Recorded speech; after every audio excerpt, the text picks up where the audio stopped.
कहानी की शुरुआत यहाँ डेनमार्क में वाइकिंग के जमाने में होती है। एक पहाड़ की चोटी पर एक विशालकाय दानव अपने छोटे से बच्चे यानी कि एक ट्रोल के साथ में खुशी से खेल रहा था। अचानक से डेनमार्क के एक कबीले का सरदार अपने आदमियों के साथ में घोड़े पर सवार होकर वहाँ पर पहुँचते हैं और उसका इरादा दानव को मारने का था। लेकिन उनके वहाँ पर पहुँचने से पहले दानव उन्हें दूर से ही देख लेता है। अब वो अपने बच्चों को बचाने के लिए वो जल्दी से वहाँ से उठता है और पहाड़ के दूसरी तरफ भागने लगता है। लेकिन सरदार और उसका आदमी उसे घेर लेते हैं। ये दानव अपने बच्चे को पहाड़ के ढलान पर छुपा लेता है और फिर उन आदमियों को डराने की कोशिश करता है। उसने लड़ने के बजाय ये उम्मीद की कि शायद वो वापस चले जाएंगे, लेकिन ये आदमी वहाँ से नहीं जाते। वो उस पर तीरों, भालों और जलते हुए मसालों से हमला कर देते हैं। इससे दानव अपना संतुलन खो देता है और पहाड़ से गिर जाता है। वो तुरंत यहाँ पर मारा जाता है। इधर से छोटा ट्रोल अपने छुपने वाली जगह से ये सब खामोशी से देख रहा था। फिर सरदार पहाड़ के किनारे चलता है और अपना मास्क वो उतार देता है। जब वो नीचे देखता है तो उसे यंग ट्रोल नजर आ जाता है और एक पल के लिए वो बच्चे को भी मारने की सोच रहा था, लेकिन क्योंकि वो सिर्फ एक बच्चा होता है तो वो उसे जिंदा छोड़ने का फैसला करता है। वो अपने आदमियों को बिना बताए मुड़ता है और वापस चला जाता है। छोटा ट्रोल फिर से पहाड़ से नीचे उतरता है और समुद्र के किनारे उसे अपने पिता की बेजान लाश मिलती है। वो लाश को कौवा और गिद्धों से दूर खींचने की कोशिश कर रहा था, लेकिन वो उसके लिए बहुत ही भारी होती है। आखिरकार वो एक तलवार का यूज करके उस लाश के टुकड़े करता है और उन्हें एक गुफा में ले जाता है। वहाँ वो उसके बचे हुए बॉडी पार्ट्स को छुपाता है और अकेले उसी गुफा में रहने लगता है। काफी साल अब बीत जाते हैं और ट्रोल अब बड़ा हो चुका था,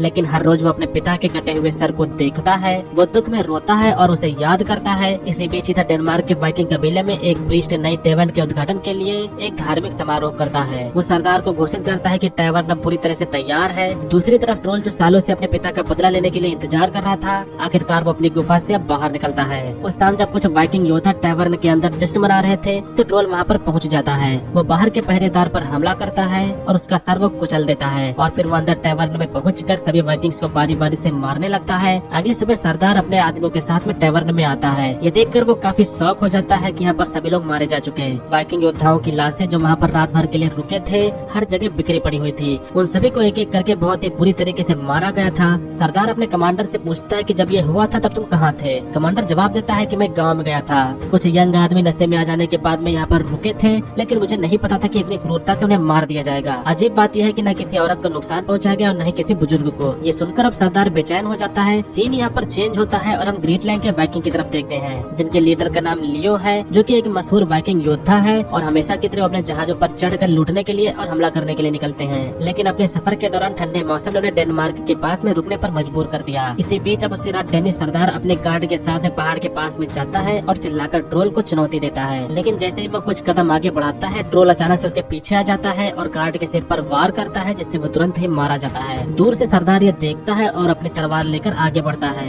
लेकिन वो उस तक पहुँचने से पहले ट्रोल यहाँ से भाग जाता है। अगली सुबह पूरा कबीला मरने की जगह पर इकट्ठा था। सरदार की वाइफ उससे कहती है कि हमारे बहुत से वाइकिंग मर्द मारे गए हैं, अब उनकी विधवाओं का क्या होगा? अगर ऐसा ही चलता रहा तो पूरे गांव में सिर्फ विधवाएं ही बचेंगी। सरदार के पास में इसका कोई भी जवाब नहीं था। शर्मिंदगी की वजह से वो चुप रहता है और बाद में उसकी पत्नी लीना के पास में जाती है। लीना वो औरत थी जो गाँव के बाहर पहाड़ पर अकेली रहती थी। वो उससे पूछती है कि तुम मौत आने से पहले देख सकती हो, तो बताओ क्या मेरे पति की भी मौत उसी तरह ही होगी क्या? लीना जवाब देती है कि तुम सभी लोगों ने मुझे समुदाय से बाहर निकाल दिया, मुझे भ्रष्ट कहा और तुम मेरे पास में मदद मांगने के लिए आए हो। सरदार की पत्नी कहती है कि तुम्हारे साथ में जो भी हुआ वो मेरी गलती नहीं थी। लीना जवाब देती है कि अब इससे कोई भी फर्क नहीं पड़ता। जहाँ तक तुम्हारे पति का सवाल है, वो ट्रोल के हाथों नहीं मरेंगे। ये सुनकर सरदार की पत्नी चुपचाप घर वापस आ जाती है। इसी बीच में ग्रीनलैंड के वाइकिंग अपने जहाज के साथ में आगे बढ़ते हैं और उस बस्ती के पास में उतरते हैं जहाँ डेनमार्क का कबीला रहता है। जब एक डेनिश घोड़े से सवार सैनिक उन्हें देखता है तो वो चेतावनी देता है कि ये जमीन वाइकिंग्स की है, अगर तुम यहाँ पर लूटने के लिए आए हो तो तुरंत चले जाओ। लियो जवाब देता है कि मैं लियो हूँ, मशहूर वाइकिंग योद्धा।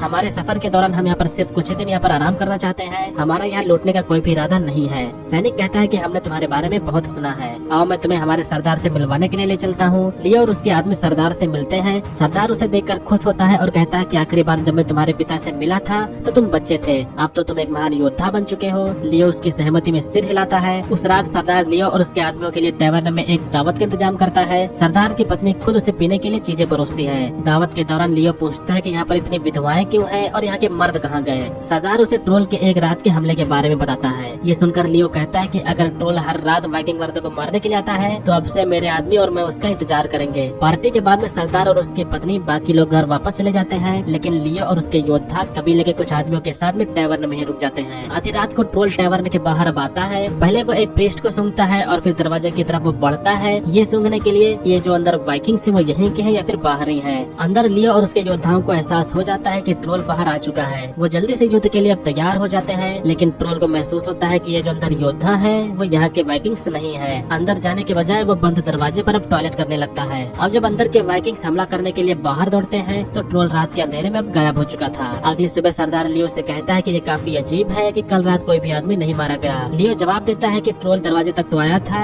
लेकिन लड़ने के बजाय उसने टॉयलेट की और यहाँ से चला गया। इसके बाद में लियो अपने कुछ आदमियों और कबीले के कुछ गांवों के साथ में ट्रोल को पहाड़ियों में ढूंढने के लिए निकलता है, लेकिन सब जगह ढूंढने के बाद भी वो उसे ढूंढने में नाकाम होते हैं। इसके बाद में वो गाँव के पास में आ जाते हैं और थोड़ी देर बाद लियो अकेला अलीना से मिलने जाता है, जो गाँव से बाहर पहाड़ के पास में रहती है। वो उससे कहता है कि मैंने सुना है कि तुम मौत आने से पहले ही देख सकती हो। अलीना हाँ में जवाब देती है और उससे कहती है कि मैंने ये भी सुना है कि तुम मशहूर वाइकिंग योद्धा लियो हो, लेकिन तुम यहाँ पर क्यों आए हो? लियो कहता है कि मैं जानना चाहता हूँ कि ट्रोल और वाइकिंग्स के संघर्ष में कितनी मौतें और होंगी और क्या ये ट्रोल मारा जाएगा या फिर नहीं। ये जानना काफी जरूरी है क्योंकि मैं तुम्हारे लोग को बचाना चाहता हूँ। अलीना कहती है कि मैं इन लोगों में से नहीं हूँ। जब मैं बच्ची थी तो सरदार के भतीजे ने मुझे यहाँ पर लाया और शर्मिंदगी भरी जिंदगी जीने के लिए मजबूर किया। जहाँ तक तुम्हारा सवाल है तो मैंने तुम्हारा भविष्य देखा है। वो ट्रोल मारा जाएगा, लेकिन बहुत से वाइकिंग्स भी मारे जाएंगे और जमीन खून से लाल हो जाएगी। सच कहूँ तो यहाँ के लोग इससे बेहतर के हकदार नहीं है। फिर अब लियो पूछता है कि तुम ऐसा क्यों कह रही हो? अलीना जवाब देती है क्योंकि उन्होंने जो ट्रोल के साथ में किया था ये उनकी सजा है, तुम्हें इस मामले से दूर रहना चाहिए। लियो के कुछ और पूछने से पहले उसके आदमी यहाँ पर उसे ढूंढते हुए आ जाते हैं। वो कहते हैं कि शाम होने वाली है और हमें तैयार रहना होगा। जिसके बाद में लियो उनके साथ अब वापस कबीले में लौट जाता है। बाद में लियो चुपचाप सरदार से बात करता है और पूछता है कि क्या ट्रोल ने कभी किसी औरत, बच्चे या फिर बुजुर्ग को मारा है? सरदार जवाब देता है कि नहीं, उसने ऐसे लोगों को कभी नहीं मारा, वो सिर्फ हमारे वाइकिंग मर्दों को ही मारता है। लियो कहता है कि इसका मतलब यह है कि वो काफी चीजें समझता है। सरदार हैरान होकर देखता है और कहता है कि वो हमारे लोगों को मार रहा है और तुम उसकी तारीफ कर रहे हो। लियो अब जवाब देता है कि मैं उसकी तारीफ नहीं कर रहा, मैं बस ये सोच रहा हूँ कि इसकी कोई वजह जरूर होगी कि वो सिर्फ मर्दों को ही क्यों मार रहा है। अब तक उसने हम पर या तुम्हारे दूसरे गाँव वालों पर सीधा हमला नहीं किया। सरदार अब इसके रिप्लाई में कहता है कि 20 साल पहले एक ट्रोल को लोगों ने मारा था, उसके बाद से उसे कोई भी नहीं दिखा। मुझे नहीं पता था कि ये कहाँ से आया।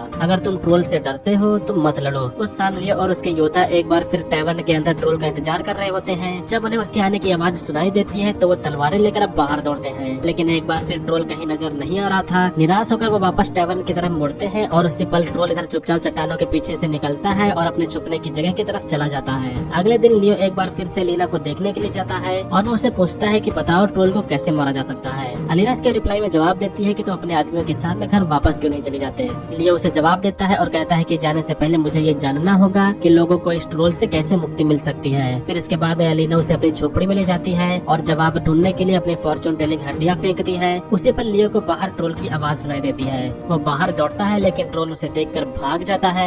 लियो अपने घोड़े पर चढ़ता है और उसके पीछे अब उसका पीछा करता है। वो उस तक पहुँचने से पहले ट्रोल इधर पहाड़ पर चढ़ चुका था। अलीना भी उसके पीछे जाती है और वहाँ पर वो पहुँच जाती है। लियो ट्रोल को पुकारता है और वो उससे कहता है कि अगर तुम में हिम्मत हो तो आकर मेरा सामना करो, तुम बार बार क्यों भाग रहे हो। ट्रोल अब यहाँ अपनी भाषा में जवाब देता है। अलीना ये भाषा समझ जाती है और वो लियो को बताती है कि ट्रोल कह रहा है कि उसकी लड़ाई तुमसे नहीं है, तुम और तुम्हारे आदमियों ने उसे नुकसान नहीं पहुँचाया और इसीलिए उसने तुम पर कभी हमला नहीं किया। ये सुनकर लियो हैरान होता है और अलीना के साथ में उसकी झोपड़ी में वापस चला जाता है। ये सब जानने के बाद में लियो अब सरदार के पास में वापस जाता है और कहता है कि अलीना के जरिए मैं ट्रोल से बात की। उसने बताया कि वाइकिंग्स ने उसके साथ बहुत ही बुरा किया था, इसलिए वो उसका बदला ले रहा है। सरदार ये सुनकर बेचैन हो जाता है और वो कहता है कि मैं तुम्हें इस बारे में बाद में बात करूंगा। जैसे ही लियो अपने आदमियों के पास में वापस जाने के लिए मुड़ता है, वो देखता है कि कुछ बच्चे एक अपाहिज आदमी को बहुत ही बुरी तरह से पीट रहे हैं। लियो उन बच्चों को भगा देता है। वो आदमी फिर कहता है कि मेरे पिता ने ट्रोल के पिता के खिलाफ लड़ाई की थी, इसलिए ट्रोल ने मेरे परिवार के सभी मर्दों को मार दिया। मुझे पता है कि ट्रोल कहाँ रहता है, तुम और तुम्हारे योद्धा वहाँ पर जा सकते हो और उसे मार सकते हो। ये सुनकर लियो और उसके योद्धा उस पहाड़ की ओर निकलते हैं जहाँ पर ट्रोल की गुफा थी। वो अपाहिज आदमी लोगों को रास्ता दिखा रहा था। वो किनारे पर उतरते हैं और पहाड़ पर चढ़ते हैं जब तक कि गुफा का द्वार उन्हें दिख नहीं जाता। एक वाइकिंग नीचे उतरने की कोशिश करता है, लेकिन उसका पैर फिसल जाता है। दूसरे उसे जल्दी से वापस ऊपर खींच लेते हैं और इसके बाद उनमें से किसी के पास में भी अंदर जाने की हिम्मत नहीं थी। इसके बजाय वो गुफा के द्वार के पास ही टॉयलेट करते हैं और अपनी नाव की तरफ वापस लौट जाते हैं।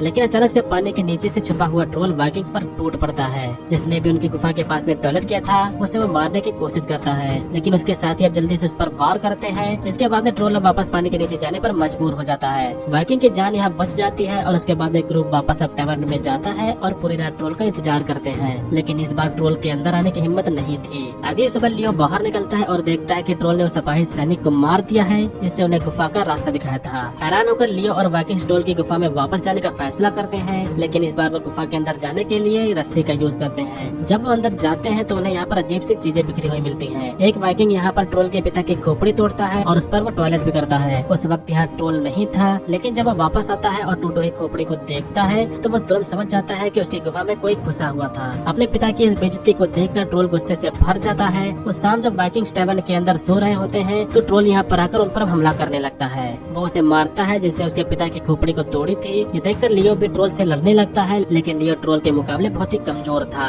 ट्रोल अब छत के रास्ते भागने की कोशिश करता है, लेकिन लियो उसका पैर पकड़ लेता है और वो उसे नीचे खींचने लगता है। उसके बाहों पर वो एक भारी लोहे की चैन लपेट देता है, लेकिन उसका हाथ चैन में फंस चुका था। एक वाइकिंग उस पर तीर चलाता है, लेकिन ट्रोल उसे दूर फेंक देता है। दूसरे हमला करने से पहले ट्रोल बचने के लिए अपना हाथ काट लेता है। वो समुद्र की तरफ भागता है, लेकिन ज्यादा दूर वो नहीं जा पाता। वो गिर जाता है और किनारे पर आकर वो मारा जाता है। अचानक से उसकी लाश को किसी अदृश्य शक्ति द्वारा समुद्र में खींच लिया जाता है। अगले दिन वाइकिंग्स अपने मरे हुए साथियों को शौक मनाते हैं और उनकी लाशों को वो जला देते हैं। लियो सरदार की तरफ मुड़ता है और कहता है कि तुमने मुझे सिर्फ आधी सच्चाई बताई थी। अब जब ट्रोल मर चुका है तो कम से कम मुझे सब कुछ सच बता दो। सरदार मान लेता है कि उन्होंने एक बार बिना किसी वजह के ट्रोल के पिता को मारा था। लियो जवाब देता है कि तुम्हारी सोच की वजह से एक निर्दोष मारा गया, लेकिन ये ट्रोल तुम्हारे जैसा नहीं था। उसने कभी निर्दोषों को कोई भी नुकसान नहीं पहुंचाया। ये सुनकर सरदार को काफी शर्मिंदगी महसूस होती है। उस रात वाइकिंग्स ट्रोल का कटा हुआ हाथ टैवर्न में लटका देते हैं और जश्न मनाते हैं, ये मानते हुए कि ट्रोल आखिरकार मारा गया है। उसके बाद उनमें ज्यादातर अपने घर वापस चले जाते हैं। लियो एलिना को देखने के लिए जाता है। वो उसे बताते हैं कि जैसा मैंने कहा था ट्रोल चला गया,